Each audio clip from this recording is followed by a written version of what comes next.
আসসালামু আলাইকুম স্টুডেন্টস। আজকের ভিডিওতে আমি আলোচনা করব যে কোনো অনয় থেকে কিভাবে ডোমেন এবং রেঞ্জ নির্ণয় করা যায়। তোমরা একটি প্রশ্ন দেখতে পাচ্ছ, প্রশ্নে উল্লেখ আছে ইয়াস অনয় সমান -2 -4 -1 1 0 0 1 1 2 4 অনয় থেকে ডোমেন এবং রেঞ্জ নির্ণয় করো। স্টুডেন্টস, এই প্রশ্নটি থেকে ডোমেন এবং রেঞ্জ নির্ণয় করার জন্য প্রথমেই আমাদেরকে জানতে হবে ডোমেন এবং রেঞ্জ কাহাকে বলে। তোমরা বিশেষভাবে মনে রাখবে যে ডোমেন হচ্ছে কতগুলো ক্রোমোজোমের প্রথম উপাদানসমূহ নিয়ে গঠিত সেট, অর্থাৎ কতগুলো ক্রোমোজোমের বা জোড়ার প্রথম উপাদানগুলো বাছাই করে যে সেট গঠিত হয় সেটি হচ্ছে তার ডোমেন। এবং রেঞ্জ কি? রেঞ্জ হলো কতগুলো ক্রোমোজোমের দ্বিতীয় উপাদানসমূহ নিয়ে গঠিত সেট, অর্থাৎ কতগুলো জোড়া থেকে বা ক্রোমোজোর থেকে দ্বিতীয় উপাদানসমূহ বাছাই করে যে সেট গঠিত হয় সেটি হচ্ছে তার রেঞ্জ। স্টুডেন্টস, এখন এই প্রশ্ন থেকে আমরা অর্থাৎ এস অনয় থেকে আমরা ডোমেন এবং রেঞ্জ নির্ণয় করে দেখাবো। স্টুডেন্টস, এস অনয় থেকে ডোমেন এবং রেঞ্জ নির্ণয় করার জন্য প্রথমে আমাদেরকে যে জিনিসটি করতে হবে সেটি হচ্ছে এস অনয় থেকে প্রথম উপাদানগুলো বাছাই করতে হবে।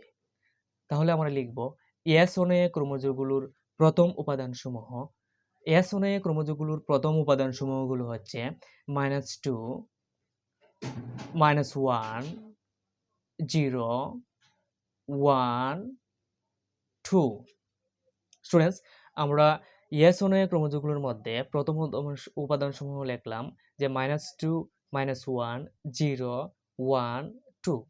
এখন আমরা এস অনয়ে ক্রোমোজোমগুলোর মধ্যে দ্বিতীয় উপাদানসমূহ লিখব।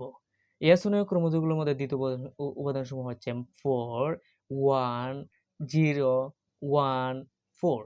স্টুডেন্টস, আমরা বাছাই করে এস অনয়ে ক্রোমোজোমগুলোর মধ্যে দ্বিতীয় উপাদানগুলো লিখলাম যে 4 1 0 1 4। এখন আমরা যে ইয়েস অনয় ক্রোমোজোমগুলোকে আমরা যে সাজালাম প্রথম উপাদানসমূহ ভিত্তিক এবং দ্বিতীয় উপাদানসমূহ ভিত্তিক, এই ক্রোমোজোমগুলো থেকেই এই উপাদানসমূহ থেকে আমরা ডোমেন এবং রেঞ্জ নির্ণয় করব।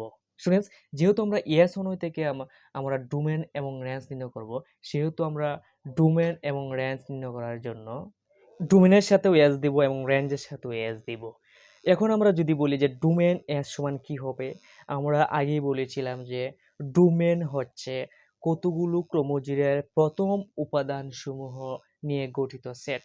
যেহেতু আমরা এস অনয়ে ক্রোমোজোমগুলোর প্রথম উপাদানসমূহ পেয়েছি -2 -1 0 1 2, সেহেতু এই ক্রোমোজোমগুলোর প্রথম উপাদানসমূহ আমরা ডোমেনে লিখব যে -2 -1 0 1 2।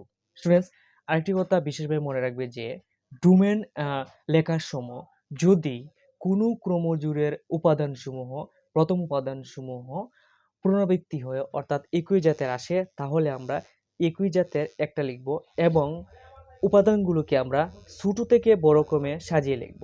এখানে প্রথম উপাদানসমূহের মধ্যে আমরা পাই যে -2 হচ্ছে সবচেয়ে ছোট সংখ্যা, তারপর বড় সংখ্যা হচ্ছে -1, তারপরে বড় সংখ্যা হচ্ছে 0, তারপরে বড় সংখ্যা হচ্ছে 1, তারপরে বড় সংখ্যা হচ্ছে 2। এজন্য আমরা লিখলাম ডোমেন এস সমান -2 -1 0 1 2। স্টুডেন্টস, ডোমেন নির্ণয় করার সময় তোমরা প্রথম উপাদানসমূহ লিখে দ্বিতীয় বন্ধনী দ্বারা আবদ্ধ করবে। এখন লিখব রেঞ্জ এস কি। রেঞ্জ হচ্ছে আগেই আমরা বলেছিলাম যে ক্রোমোজোমগুলোর মধ্যে দ্বিতীয় উপাদানসমূহ নিয়ে গঠিত সেট। আমরা এই অণুয়ের ক্রোমোজোমগুলোর দ্বিতীয় উপাদানসমূহ আমরা পেয়েছি যে 4 1 0 1 4। স্টুডেন্টস, আমরা এখন এই দ্বিতীয় উপাদানসমূহ নিয়ে দ্বিতীয় উপাদানগুলো নিয়ে রেঞ্জ গঠন করব, রেঞ্জ এস গঠন করব।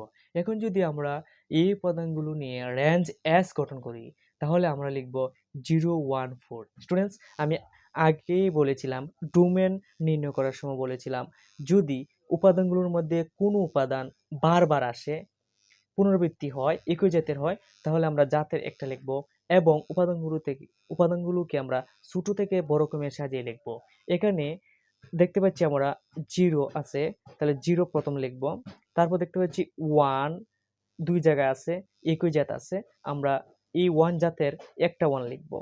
তারপর সবচেয়ে বড় সংখ্যা আছে 4, 4 2 জায়গায় আছে, 2টি 4 আছে, সেজন্য আমরা জাতের একটি 4 লিখব। স্টুডেন্টস, আমরা খুব সুন্দরভাবে S অনু থেকে ক্রমযুগগুলোর মাধ্যমে ডোমেন S এবং রেঞ্জ S নির্ণয় করলাম। এভাবে আমরা যেকোনো অণু থেকে ক্রমজোড়ের মাধ্যমে প্রথম উপাদানসমূহ নিয়ে তার ডোমেন এবং দ্বিতীয় উপাদানসমূহ নিয়ে তার রেঞ্জ নির্ণয় করতে পারি। স্টুডেন্টস, মনোযোগ সহকারে ভিডিওটি দেখার জন্য তোমাদেরকে জানাচ্ছি অসংখ্য ধন্যবাদ।